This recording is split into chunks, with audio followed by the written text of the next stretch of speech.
أعوذ بالله من الشيطان الرجيم. بسم الله الرحمن الرحيم.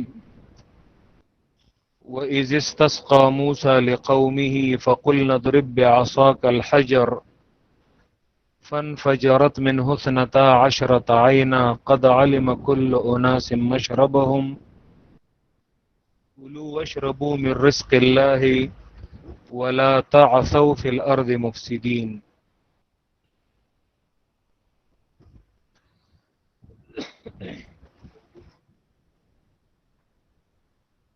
مقصد سورۃ البقرہ کا بیان 4 مقاصد کا: اثبات التوحید، اثبات الرسالہ، الجہاد فی سبیل اللہ، الانفاق فی سبیل اللہ۔ سورت 4 حصوں میں تقسیم ہے۔ یہ پہلا حصہ 96 آیات اور اس میں پہلا مقصد اثبات التوحید بیان کیا جاتا ہے۔ دوسرا حصہ آیت نمبر 97 سے 176 تک اور اس میں دوسرا مقصد اثبات الرسالہ۔ یہ تیسرا حصہ سورت کا 177 سے 177 سے 253 تک اور اس میں الجہاد فی سبیل اللہ، جہاد کا ابتدائی منزل، اس کا بیان کیا جاتا ہے۔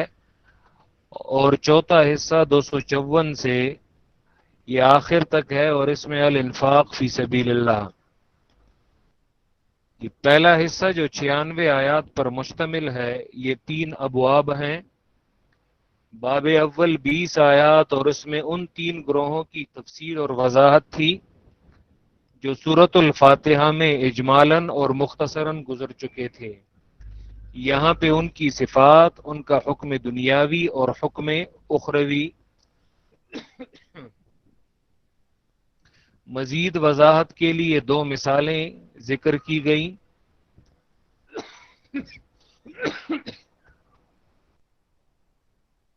باب دوم آیت نمبر 21 سے آیت نمبر 39 تک،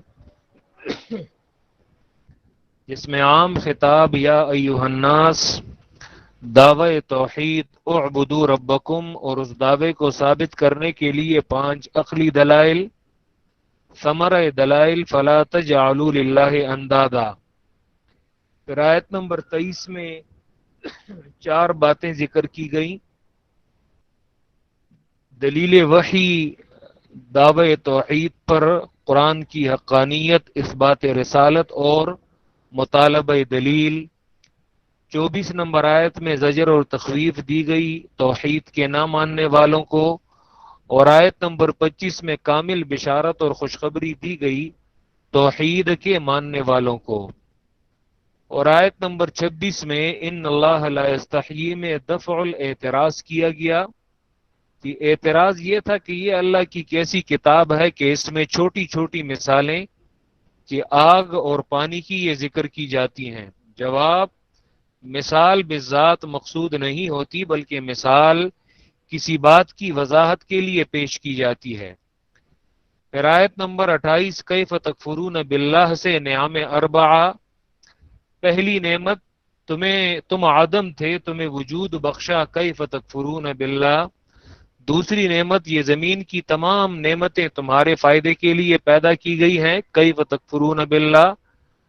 تیسری نعمت آیت نمبر 30 سے 36 تک، تمہارے جد امجد کو فضیلت بخشی جنات اور فرشتوں پر، کیف تکفرون باللہ۔ اور چوتھی نعمت آیت نمبر 37 میں، فتلقى آدم من ربه کلمات فتاب علیہ، تمہارے جد امجد سے ایک لغزش ہوئی تھی شیطان کے وسوسے پر، میں نے اسے معاف کیا، کیف تکفرون باللہ۔ باب دوم کا خاتمہ بشارت اور تخویف کے ساتھ۔ تیسرا باب آیت نمبر 40 سے یہ شروع ہے اور تیسرے باب میں خطاب خاص ہے بعد خطاب العام، خطاب عام کے بعد خطاب خاص، اور یہ بلاغت کا طریقہ ہے۔ بنی اسرائیل کو 2 وجہ سے خاص کیا گیا، کہ ایک یہ کہ یہ پیغمبروں کی اولاد تھے، اور دوسرا یہ کہ صاحب کتاب اور صاحب علم تھے۔ تیسرے باب کا پہلا رکوع بطور تمہید ہے، جس میں 3 تین اصول یہودیت کے بیان کیے گئے، تحریف، کتمان حق، ترک عمل، اور اس کے مقابلے میں حقانیت کے تین اصول ذکر کیے گئے، صبر، صلات، ایمان بالآخرہ۔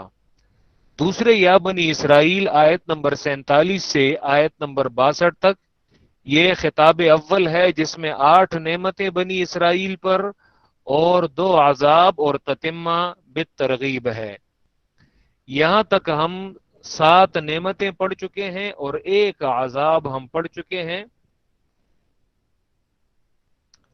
کہ 8 نعمتوں میں پہلی نعمت النجات من فرعون، دوسری نعمت النجات من الغرق، تیسری نعمت ایتاء الکتاب، چوتھی نعمت العفو عن القتل، پانچویں نعمت الحیات بعد الممات، چھٹی نعمت تذلیل الغمام، ساتویں نعمت انزال المن والسلوى، اور پہلی نقمت یعنی پہلا عذاب نزول العذاب من السماء آیت نمبر 58 اور 59 میں۔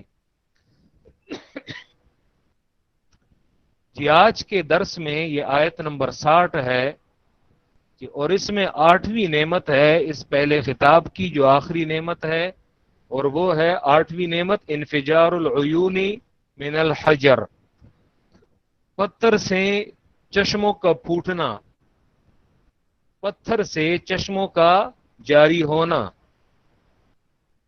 کہ آئے حضرت موسیٰ کے پاس، جیسے میں نے کل بتایا تھا کہ ہمارے لیے پینے کے پانی کا بندوبست کریں، تو حضرت موسیٰ نے اللہ کے دربار میں دعا کی کہ اللہ پانی، تو اللہ نے حضرت موسیٰ علیہ السلام سے کہا اضرب بعصاک الحجر، یہ اپنی لاٹھی کے ذریعے اس پتھر کو مارو، اور اس پتھر سے 12 چشمے جو ہیں وہ پھوٹ پڑے۔ 12 اس لیے کہ یعقوب کی ان کے 12 بیٹے تھے، تو تاکہ کیونکہ یہودی وہ تو یعنی قدم قدم پہ ان کا تو نام ہی یعنی پریشانی پیدا کرنا تھا، قدم قدم پہ وہ بات بات پہ جھگڑتے تھے۔ جب ایک قوم کو حضرت موسیٰ نے سال ہر سال تبلیغ کی ہو، سال ہر سال ان کی تربیت کی ہو، اور جو قوم 40 دنوں میں حضرت موسیٰ کے جانے کے بعد اور باوجود اس کے کہ ہارون بھی ان میں موجود ہیں، جب وہ گائے اور بچڑے کی عبادت پہ لگ جاتے ہیں، تو وہ اگر ایک چشمہ ہوتا تو ایک چشمے پہ وہ کتنی لڑائیاں اور جنگ جھگڑے کرتے۔ تو پہلے سے ہی اللہ نے وہ ایک پتھر سے 12 چشمے روانہ کیے، اور حضرت موسیٰ نے ہر ایک قبیلے کو اور ہر ایک سبط کو بتایا کہ یہ تم لوگوں کا چشمہ، یہ تم لوگوں کا، تاکہ کل کو اس پر کوئی جھگڑے نہیں۔ تو 8ویں نعمت ہے انفجار العیون من الحجر، حجر سے، پتھر سے، عیون عین کی جمع ہے، چشموں کو کہتے ہیں عین ایک چشمہ، اور عیون یعنی ایک سے زیادہ، انفجار جاری ہونا، پتھر سے چشموں کا جاری ہونا۔ وَإِذِ اسْتَسْقَى، وَإِذ اور یاد کرو، اسْتَسْقَى، یہ از کو آپ لوگوں نے یاد رکھنا ہے کہ اس کے حوالے سے میں انشاءاللہ ایک قاعدہ ذکر کروں گا۔ یہ آیت نمبر 72 اور 73 میں، 72 اور 73 میں، یہ از کے ساتھ جو ایک ایک واقعہ ذکر کیا جا رہا ہے یہاں پہ، تو یہ اس کے ذریعے واقعے کو شروع کرنا، میں اس کی جانب اشارہ کروں گا آیت نمبر 72 اور 73 کی تفسیر میں۔ وَإِذْ اور یاد کرو، جب استسقا کہتے ہیں یہ پانی کی طلب کرنا، سین تے یہ طلب کے لیے آتے ہیں، سین تے یہ طلب کے لیے آتے ہیں، جیسے مثلا ایاک نستعین، نستعین میں سین تے، باب استفعال میں سین تے یہ طلب کے لیے آتے ہیں، یعنی اللہ سے مدد طلب کرنا۔ تو یہاں پہ استسقا بارش اور پانی کے لیے طلب کرنا، پانی طلب کرنا، ٹھیک ہے، پانی طلب کرنا۔ اسی لیے جب بارشیں نہیں ہوتی تو اس ٹائم صلاۃ الاستسقاء کیا جاتا ہے، یعنی وہ نماز پڑھی جاتی ہے کہ جس میں بارش کی طلب کی جائے، اور اس میں 2 رکعت نماز پڑھی جاتی ہے، اور پھر اس کے بعد جس نے جماعت کرائی ہوتی ہے، رسول اللہ صلی اللہ علیہ وسلم کا طریقہ یہ تھا کہ وہ چادر کو اپنے ہاتھوں پہ وہ یعنی رکھ دیتے اور چادر کو پھر ایک ہاتھ کو دوسرے ہاتھ پر وہ پلٹ دیتے، یعنی چادر کی ایک جانب جو نیچے کی جانب ہوتی تھی تو اسے اوپر لے آتے تھے، جس میں، اور یہ سنت طریقہ ہے جس میں یہ اشارہ ہوتا تھا کہ اے اللہ ہم پر یہ ایک طرح کی حالت ہے کہ ہم قحط سالی ہے اور بارش نہیں ہے، پانی نہیں ہے، تو اے اللہ جس طرح اس چادر کی نچلی طرف کو میں نے اوپر کر دیا، اے اللہ ہماری اس حالت کو بھی تو پلٹ دے اور ہم پہ یہ قحط سالی کا زمانہ یہ بارشوں کے ذریعے تبدیل کر دے۔ تو صلاۃ الاستسقاء بارش کے لیے، بارش کی طلب کے لیے جو نماز پڑھی جاتی ہے اسے صلاۃ الاستسقاء کہتے ہیں۔ رسول اللہ صلی اللہ علیہ وسلم نے کبھی کبھی بارش کی نماز کے علاوہ، بارش کی نماز کا طریقہ یہ بھی سنت طریقہ ہے، اور بعض روایات میں اللہ کے پیغمبر نے نماز کے بغیر صرف دعا پہ بھی اکتفا کیا ہے۔ بخاری کی روایت میں آتا ہے کہ صحابی وہ آئے اور اس نے کہا کہ اے اللہ کے پیغمبر جانور ہلاک ہو گئے اور اسی طرح انسان جو ہے وہ بھی، ان کے لیے بھی پانی کم ہے، اور آپ اللہ سے دعا کیجئے کہ اللہ ہم پہ بارش برسائے۔ اور اللہ کے رسول ممبر پر خطبہ پڑھ رہے تھے، خطبے کے دوران ہی انہوں نے دعا کے لیے ہاتھ اٹھائے، دعا کی انہوں نے خطبے کے دوران ہی، اور خطبہ انہوں نے ختم نہیں کیا تھا کہ ابر آیا، بادل آئے اور وہ بارش برسانے لگے، اور پھر اتنی بارش ہوئی کہ اگلے ہفتے پھر وہی شخص آیا اور اس نے کہا کہ اے اللہ کے پیغمبر اللہ سے دعا کیجئے، بارش بہت زیادہ ہو گئی اور جن لوگوں کو ضرورت ہے کہ یہ بارش اللہ ان لوگوں پہ برسائے، اور پھر اللہ کے پیغمبر کی دعا سے پھر وہ بارش وہ ایک ہفتے بعد رکی۔ تو اللہ کے پیغمبر نے نماز پڑھنا بھی ان کا سنت طریقہ ہے، اور صرف دعا مانگنا جو ہے یہ بھی روایات میں آتا ہے، لیکن نماز پڑھنے کا طریقہ یہ راجح ہے اور یہ بہتر طریقہ ہے، امت میں یہی چلا آ رہا ہے۔ اور یاد کرو جب پانی طلب کیا موسیٰ علیہ السلام نے لقومہ اپنی قوم کے لیے، یعنی بنی اسرائیل کے لیے، جب انہوں نے پانی کو طلب کیا فقلنا تو ہم نے کہا اضرب بعصاک الحجر، مارو بعصاک اپنی لاٹھی کے ذریعے الحجرہ اس پتھر کو۔ ایک پتھر جو ہے اس پتھر کے بارے میں اللہ نے حکم دیا کہ یا کسی بھی پتھر کو یا کوئی خاص پتھر جو ہے وہاں پہ میدان تیہ میں وہ بتایا گیا کہ کوئی بڑا پتھر ہو کہ جس سے 12 چشمے جو ہیں وہ نکل آ سکتے ہوں۔ اضرب بعصاک الحجر، مارو اپنی لاٹھی کے ذریعے الحجرہ اس پتھر کو یا ایک پتھر کو، فانفجرت منہ اثنتا عشرۃ عینا، تو پھوٹ نکلے من ہو اس پتھر سے اثنتا عشرتا، عشرتا 10 کو کہتے ہیں اور اثنتا اثنتان ہے اصل میں، ٹھیک ہے، اثنتان تو یہاں پہ اضافت کی وجہ سے اثنتا ہے، نون اعرابی جو ہے وہ اضافت کی وجہ سے گرا ہے، تو اثنتا 2 اور عشرتا 10 یعنی 12، عینن چشمے، تو پوٹ نکلے، پوٹ پڑے اس سے 12 چشمے۔ یہ قد علم کل اناس مشربہم، تحقیق جان لیا کل اناس ہر ایک گروہ نے، مشربہم اپنی گھاٹ کو، گھاٹ یعنی جہاں سے پانی نکلتا ہے اور پانی نکلنے کی جگہ گھاٹ کہلاتی ہے، مشرب ظرف کا صیغہ ہے۔ یہ قد علم کل اناس مشربہم، اور تحقیق جان لیا ہر ایک گروہ نے، ان 12 گروہوں میں سے ہر ایک گروہ نے اپنے گھاٹ کو پہچان لیا اور جان لیا، اور انہیں کہا گیا وقیل لہم، یہاں پہ محذوف ہے، اور انہیں یہ بھی کہا گیا کلوا واشربوا من رزق اللہ، کہ کھاؤ اور پیو اللہ کے رزق میں سے، کہ اللہ کے رزق میں سے کھاؤ اور پیو۔ یہاں پہ پینے کو بھی اللہ نے رزق قرار دیا ہے، پینے کو بھی اللہ نے رزق قرار دیا ہے، لیکن یہ آج دیگر لوگ تو چھوڑیں، مسلمان پانی کا کتنا ضیاع کرتے ہیں۔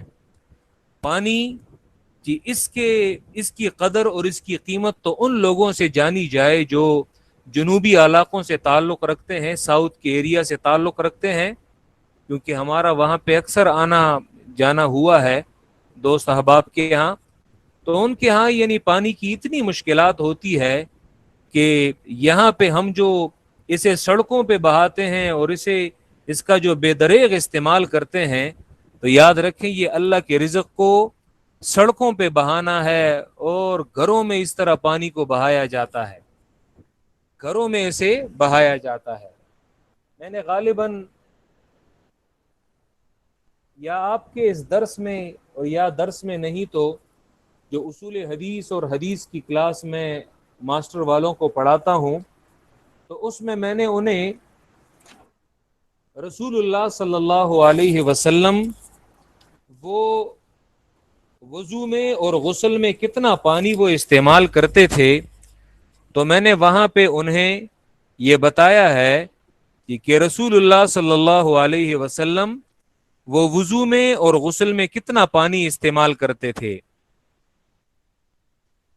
یہ تو احادیث میں آتا ہے کہ اللہ کے رسول صلی اللہ علیہ وسلم وضو میں، یہ متفق علیہ روایت ہے انس بن مالک رضی اللہ تعالی عنہ سے، وہ فرماتے ہیں کہ نبی صلی اللہ علیہ وسلم ایک مد سے، مد میم اور دال، کہ ایک مد سے وہ وضو کیا کرتے تھے.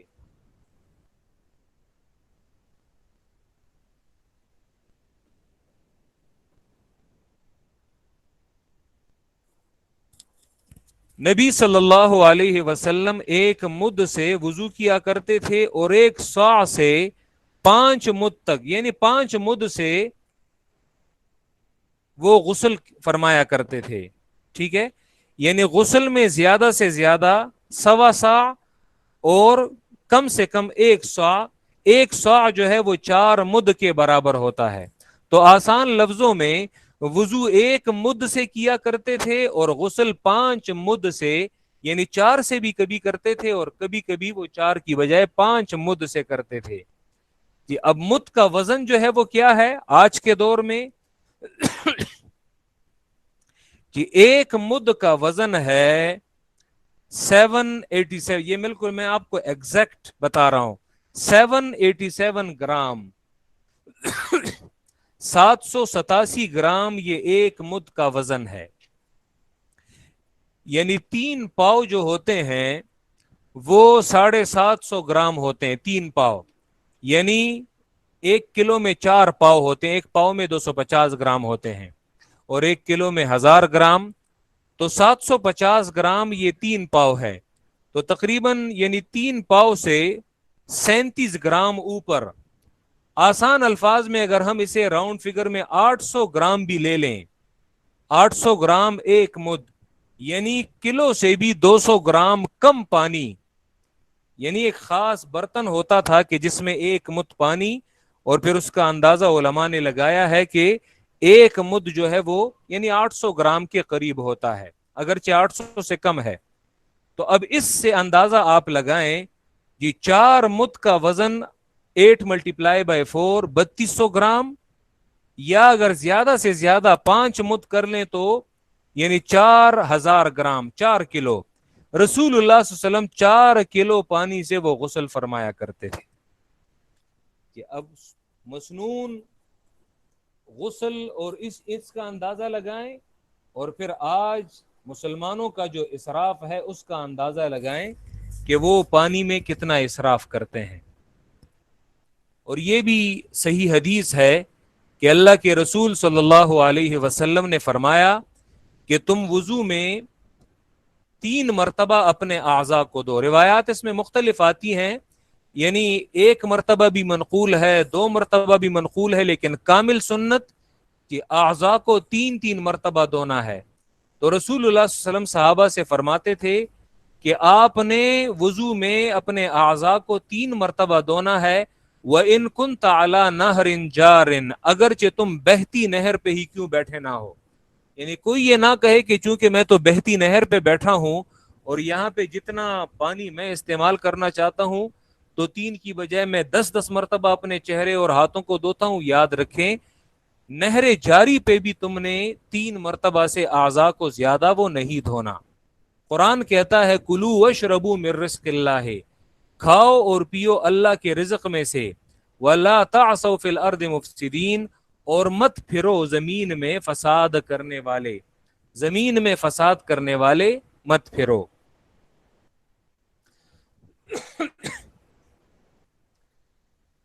ایک تو رسول اللہ صلی اللہ علیہ وسلم ایک گفتگو اللہ کے پیغمبر کا طریقہ کیا ہوتا تھا. صلاۃ الاستسقاء کے حوالے سے تو میں نے نماز اور دعا کے بارے میں بتا دیا. صحابہ کرام کا طریقہ وہ کیا ہوتا تھا، صحیح بخاری سے ایک دلیل میں وہ پیش کروں گا، اور ایک ہم اس فن فجرت میں کہ سورہ اعراف میں آتا ہے آیت نمبر 160 میں، وہاں پہ یہی آیت ہے لیکن وہاں پہ فن فجرت کی بجائے لفظ ہے فم بجست. تو دونوں میں فرق کیا ہے اور دونوں میں تطبیق کیا ہے، کہ وہاں پہ وہ لفظ کیوں لایا گیا، یہاں پہ یہ لفظ، اور دونوں کے درمیان تطبیق اور جمع کیسے ممکن ہے. یہ تو پہلے رسول اللہ صلی اللہ علیہ وسلم کے زمانے میں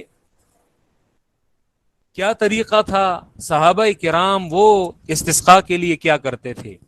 صحیح بخاری میں حضرت عمر رضی اللہ تعالیٰ عنہ کی روایت ہے کہ، اور یہ حدیث ہے 1010 یعنی 1010 1010، ٹھیک ہے، کہ عمر رضی اللہ تعالیٰ عنہ، اور بخاری میں مستقل باب ہے ابواب الاستسقاء، کہ ابواب الاستسقاء، تو اسی میں حدیث نمبر 1010 ہے.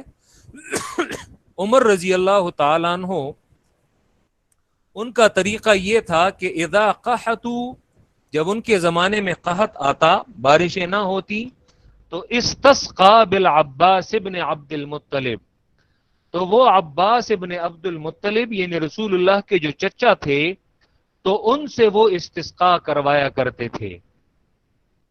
کیا مطلب؟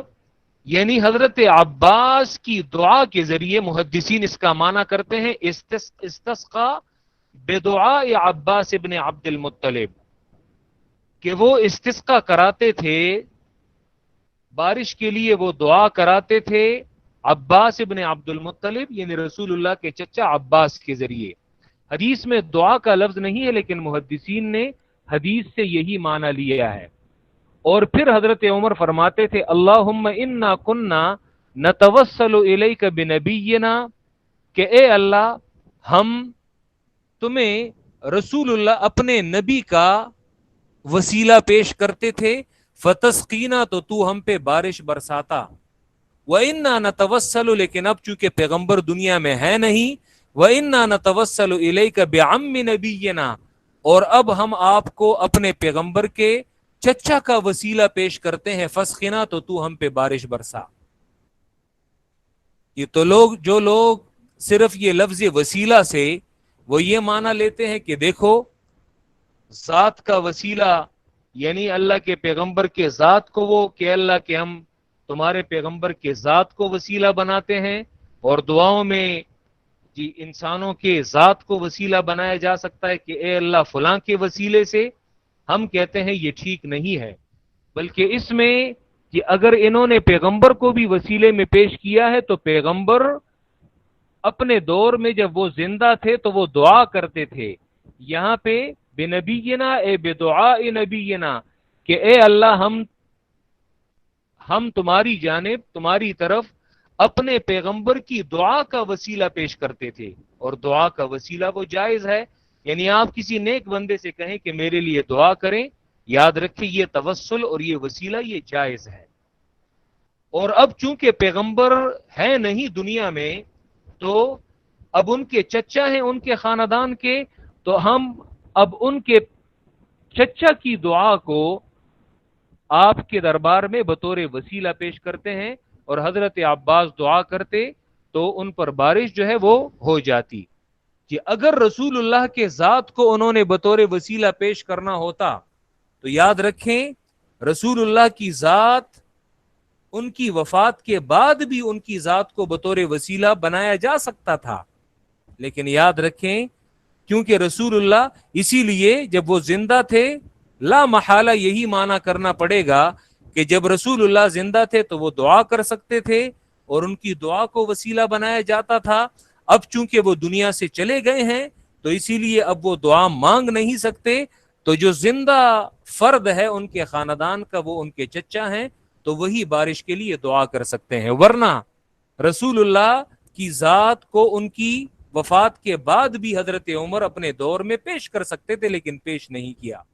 تو یہی محدثین نے اس سے دعا کا معنی لیا ہے کہ ہم رسول اللہ کی زندگی میں ان کی دعا کو وسیلہ کے طور پہ پیش کرتے تھے، اور اب ان کے چچا کی دعا کو اے اللہ آپ کے دربار میں بطور وسیلہ، یعنی ہم حضرت عباس سے درخواست کرتے ہیں کہ وہ آپ کے دربار میں دعا کریں اور ہم پہ بارش برسا، تو ان پر بارش وہ ہو جاتی. تو ایک تو اس حوالے سے کہ یہ صحابہ کرام کا طریقہ یعنی دعا کے ذریعے. دوسرا یہاں پہ جو قرآن کہتا ہے فن فجرت من حسنتا عشرت عینا، تو جاری ہوئے اس سے، اس پتھر سے 12 چشمے، جبکہ سورہ اعراف آیت نمبر 160 دیکھ لیں. سورہ اعراف آیت نمبر 160،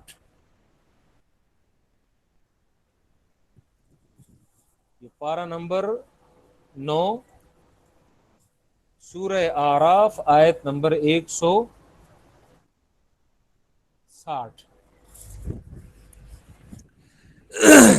وَقَطَّعْنَاهُمُ اثْنَتَيْ عَشْرَةَ أَسْبَاطًا أُمَمًا وَأَوْحَيْنَا إِلَى مُوسَىٰ، اور وحی کی ہم نے موسیٰ کی جانب اذ اسْتَسْقَاهُ قَوْمُهُ، جب انہوں نے اللہ سے بارش کی طلب کی، پانی کی طلب کی، جب پانی کی طلب کی ان سے ان کی قوم نے، قومہ استسقاء کا فاعل ہے، جب بارش کی طلب کی ان سے ان کی قوم نے، تو ہم نے وحی کی حضرت موسیٰ کو ان اضرب بعصاک الحجر، کہ مارو اپنی لاٹھی کے ذریعے الحجر پتھر کو، فانبجست منہ اثنتا عشرۃ عینا، تو فانبجست منہ اثنتا عشرۃ عینا، تو تھوڑا تھوڑا نکلا منہ اس پتھر سے اثنتا عشرۃ عینا 12 چشمے. انبجاس کہتے ہیں جب ایک پتھر سے پہلی مرتبہ جو فوارے کی شکل میں جو پانی، یعنی جب پتھر گیلا ہو جاتا ہے اسے انبجاس کہتے ہیں، اور پانی اس سے جو بالکل اول نکلتا ہے. اور سورہ بقرہ میں جو لفظ ہے وہ ہے فن فجرت، انفجار، انفجار جاری کو کہتے ہیں. ٹھیک ہے، یہاں پہ انبجاس سورہ اعراف میں، وجہ یہ ہے کہ سورہ اعراف میں یہ بنی اسرائیل کا تفصیلی واقعہ ہے، اس میں نعمتوں کا ذکر ہے اس تفصیلی واقعے کے اندر، لیکن یاد رکھیں یہ تفصیلی واقعہ ہے، تو سورہ اعراف میں تفصیلی واقعہ تھا، تو اس میں پانی نکلنے کی جو ابتدائی حالت ہے اس کی جانب اشارہ کیا گیا. سورہ بقرہ میں چونکہ نعمتوں کا ذکر تھا، اور پانی نعمت تب ہوتا ہے جب وہ جاری شکل میں ہو اور چشمے کی شکل میں ہو، تو نعمت کے مناسب لفظ وہ فن فجرت تھا، تو اسی لیے وہاں پہ اس کے مناسب لفظ لایا گیا فن فجرت. فقلنا، تو کہا ہم نے، تو یہ دونوں میں فرق ہے، اضرب بعصاک الحجر، مارو اپنی لاٹھی کے ذریعے الحجرہ پتھر کو. فن فجرت میں جو فا ہے یہ محذوف پر تفریع ہے، یعنی الحجر اور فن فجرت کے درمیان ایک لفظ محذوف ہے، اور وہ کیا ہے؟ فضربہ، تو انہوں نے اس پتھر کو مارا. جیسے معانی القرآن میں یحییٰ ابن زیاد فرا نے یہ معنی کیا ہے. فرا یہ 207 ہجری میں یہ فوت ہوئے ہیں. معانی القرآن ان کی بہترین تفسیر ہے، اور انہوں نے کہا ہے کہ فضربا، تو انہوں نے پتھر کو مارا، فن فجرت. اسی طرح ابن جریر طبری بھی معنی کرتے ہیں فضربہ فن فجرت، تو انہوں نے اس پتھر کو مارا فن فجرت، تو اس سے چشمے پھوٹ پڑے. ٹھیک ہے، یہ میں اس لیے بعض اوقات یہ حوالے یہ پیش کر دیتا ہوں کیونکہ ہمارا یہ تجربہ ہے. ایک جگہ میں درس کرتا تھا، بہت سالوں پہلے کی بات ہے، تو میں جب اس میں آیت میں یہ محذوف نکالتا تھا، حالانکہ یہ تو ہر زبان میں یہ محذوفات ہوتے ہیں، لیکن جو لوگ نہیں سمجھتے تو وہ اپنی زبان کو بھی نہیں سمجھتے، اور یہ ہر زبان میں ہوتے ہیں. تو میں ان محذوفات کو ذکر کرتا کہ یہاں پہ تو ایک جس کے دل میں مرض ہوتا ہے تو وہ کہتا ہے وہ اس لیے درس سے کٹ گیا کہ یہ استاد جی جو ہیں تو یہ یعنی قرآن میں ایک لفظ ذکر نہیں ہوا ہوتا اور وہ اس محذوف کو نکالتے ہیں. تو حالانکہ میں نے اس سے کہا، میں نے کسی سے کہا کہ اسے لے آؤ، تو میں نے اس سے کہا کہ تم پشتو سمجھتے؟ اس نے کہا بالکل ہاں. تو میں نے کہا پشتو زبان میں بھی تم کتنے محذوفات کرتے؟ اس نے کہا ہم نے کب کیا ہے. تو میں نے کہا چلو میں تم سے ابھی پوچھتا ہوں. میں نے اس سے کہا کہ ستاسو نمبے، تو اس نے کہا میرا نام مثلا فیاض ہے، فیاض. تو میں نے اس سے کہا تم نے کتنے الفاظ اس میں سے حذف کر دیے؟ میں نے تم سے پوچھا تھا تمہارا کیا نام ہے، تم نے صرف مجھے بتا دیا کہ میرا نام فیاض ہے، صرف فیاض کہہ دیا. اب یہ نہیں کہا کہ میرا نام اور ہے یہ نہیں ذکر کیا، بس فیاض کہہ دیا. تو میں نے کہا یہ پورا جملہ جو ہے اس جملے میں کتنے الفاظ تم نے حذف کر دیے؟ اور اسی طرح اس کی ہر زبان میں مثالیں ہوتی ہیں. ٹھیک ہے، تو انہوں نے اس پتھر کو مارا، فن فجرت من حسنتا عشرت عینا. تو جگہ جگہ ہم یہ بعض شبہات کو بھی دفع کرتے ہیں کہ کئی شیطان جو ہے وہ اس وجہ سے قرآن سے آپ لوگوں کو دور نہ کر دے، اسی لیے ہم سپیس کو اور وہ جگہ کو چھوڑتے نہیں ہیں. فن فجرت من حسنتا عشرت عینا، تو پھوٹ پڑے اس سے 12 چشمے. یہ طیبہ یہاں تک ہم نے جو درس کیا ہے، تو کیا آپ کو وہ جو میں نے کہا تھا کہ آپ تجربہ کریں، تو آیت نمبر 60 تک ہم نے درس پہنچا دیا ہے. کیا اس دوران میں جو سوال آپ نے مجھ سے پوچھا نہیں ہے کہیں وہ سالو ہوا ہے یا نہیں سالو ہوا؟ السلام علیکم سر. وعلیکم السلام. سر آئی گیس وہ ٹاپک ابھی تک ہم نے ڈسکس نہیں کیا، وہ یہاں پر نہیں آیا تھا، وہ تھوڑا سا ذرا سائڈ پر ہے ٹاپک، تو آئی اوکے گیس اس اوکے، وجہ خیر، سے. انشاءاللہ تعالی ذکر ہو جائے گا. انشاءاللہ. ٹھیک ہے، اوکے اوکے، انتظار کریں. جویریہ خان، ٹھیک ہے، ان کا سوال ہو چکا ہے. بہت سارے لوگوں کے کافی سوالات ہوں گے اور انشاءاللہ تعالی یہ خود بخود سالو ہو جائیں گے. فن فجرت من حسنتا عشرت عینا، تو پھوٹ پڑے اس سے 12 چشمے. قد علم کل اناس مشربہم، تحقیق جان لیا ہر ایک گروہ نے، مشربہم اپنے گھاٹ کو، اور ان سے کہا گیا کلو وشربو، کھاؤ اور پیو اللہ کے رزق میں سے، ولا تعصوا فی الارض مفسدین، اور مت پھرو زمین میں فساد کرنے والے. ٹھیک ہے، تو یہاں پہ چونکہ نعمتوں کا ذکر تھا تو پانی نعمت تب ہوتی ہے، پانی نعمت تب ہوتی ہے جب وہ چشمے سے جاری شکل میں ہو. تو اس مقام کے مناسب لفظ فن فجرت تھا، اور سورہ اعراف میں چونکہ تفصیلی واقعہ تھا تو وہاں چشمے پھوٹنے کی ابتدائی حالت جب پتھر نم ہو جائے تو وہاں پہ اس کے مناسب لفظ فم بجسد جو ہے یہ ذکر کیا گیا. اور یہ جو آیات کے درمیان یہ تطبیق ہے تو یہاں پہ تقریباً تمام مفسرین نے اسے ذکر کیا ہے. لیکن اس حوالے سے بعض علماء نے مستقل کام بھی کیا ہے.